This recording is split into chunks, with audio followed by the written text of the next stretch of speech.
प्यारे बच्चों, सुप्रभात। बच्चों, कल हम अपने विषय हिंदी के अंदर, जिसका उप विषय अभिव्यक्ति माध्यम है और उसका प्रकरण है आज का हमारा कहानी। ठीक है। कहानी में कल हमने कहानी के तत्वों के बारे में जाना था कि कहानी के तत्व कौन कौन से होते हैं। ठीक है बच्चों, जिसके बारे में मैंने बताया भी था।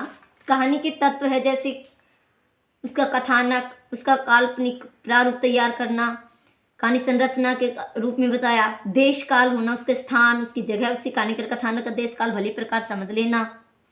फिर आप पात्र व उनका चरित्र चित्रण बताया था बच्चों। आज हम पढ़ते हैं कि कहानी में संवाद का क्या रूप होता है। ठीक है, ये भी क्योंकि जब कोई कहानी होती है वह भी तो किसी पात्र के द्वारा होती है ना। अपने आप से कोई कहानी स्वयं से ये थोड़ी घटित होती है, वह भी कोई घटना या फिर किसी पात्र के रूप में होती है। कहानी का केंद्र बिंदु मैंने कल भी बताया था कि कथानक होता है। ठीक है बच्चों, ज्यादा इसमें वातावरण तथा स्थान का ध्यान रखना बहुत जरूरी होता है। तो संवाद कहानी के पात्रों में भी महत्वपूर्ण अंग है। संवाद के बिना पात्रों की कल्पना करना भी कठिन हो जाता है।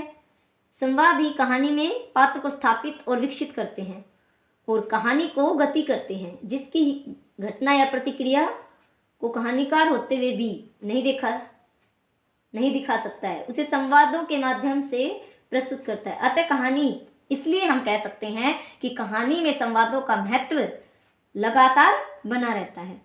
मान लीजिए पात्रों के संवाद लिखते समय उन्हें यह अवश्य ध्यान रखना चाहिए कि संवाद पात्रों के स्वभाव, क्या क्या होना चाहिए, स्वभाव, उसकी प्रकृति व उसकी पृष्ठभूमि।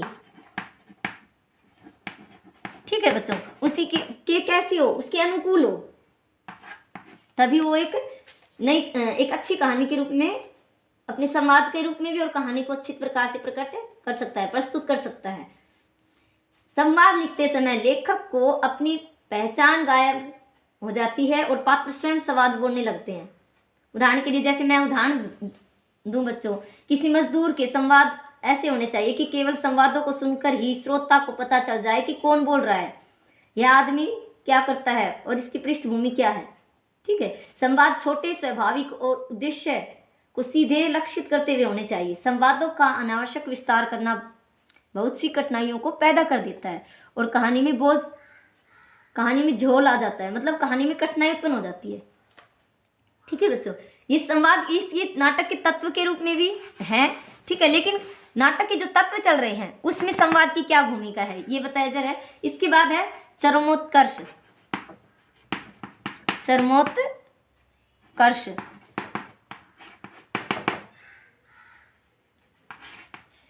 इसका चरमोत्कर्ष अर्थात मतलब क्या होता है कि कहानी किस प्रकार से आगे की ओर बढ़ रही है। ठीक है, उसका चित्रण कैसा है।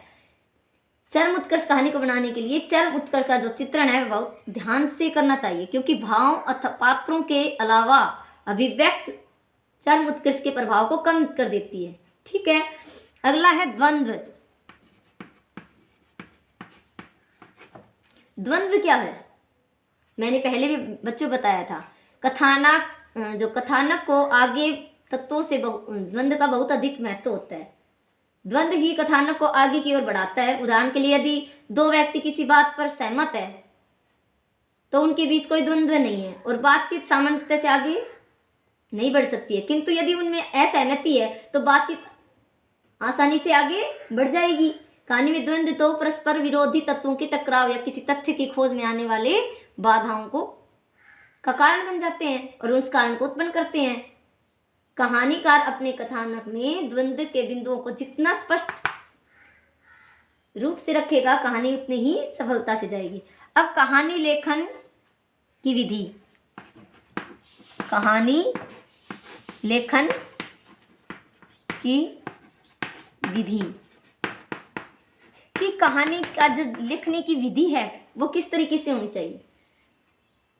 सबसे पहले पॉइंट 1, कहानी की जो लिखने की कला सीखने में है ना, उसका सबसे अच्छा और सरल तरीका यह होना चाहिए कि अच्छी कहानी पढ़ी जाए और उसका विश्लेषण किया जाए। ठीक है बच्चों, सबसे महत्वपूर्ण बात क्या है बच्चों, कहानी लिखने की कला सीखने का सबसे अच्छा और सरल तरीका यही है कि अच्छी कहानियों को पढ़ा भी जाए और उनका विश्लेषण भी किया जाए। दूसरा पॉइंट, कहानी लेखन सिखाने की प्रक्रिया में यह सबसे अधिक सफल माध्यम हो सकता है। तो इस प्रकार से कहानी अपने कार द्वारा अपने पात्रों की विशेषताओं का वर्णन करना, पात्रों के गुण अवगुणों को उसकी क्रियाकलापों को द्वारा दर्शाया जाना, यहाँ पर कहानी भी साहित्य के अंतर्गत के रूप में इसका एक महत्वपूर्ण अंग है। ठीक है बच्चों, दूसरी बात इसमें सबसे महत्वपूर्ण कहानी संवाद के रूप में आती है। तो बच्चों, संवाद दो पात्रों के पारस्परिक मतलब आपस में जो वार्तालाप को प्रदर्शित करते हैं। ठीक है, तो आप सभी बच्चे कहानी जो प्रकरण है उसे ध्यान से पढ़ेंगे।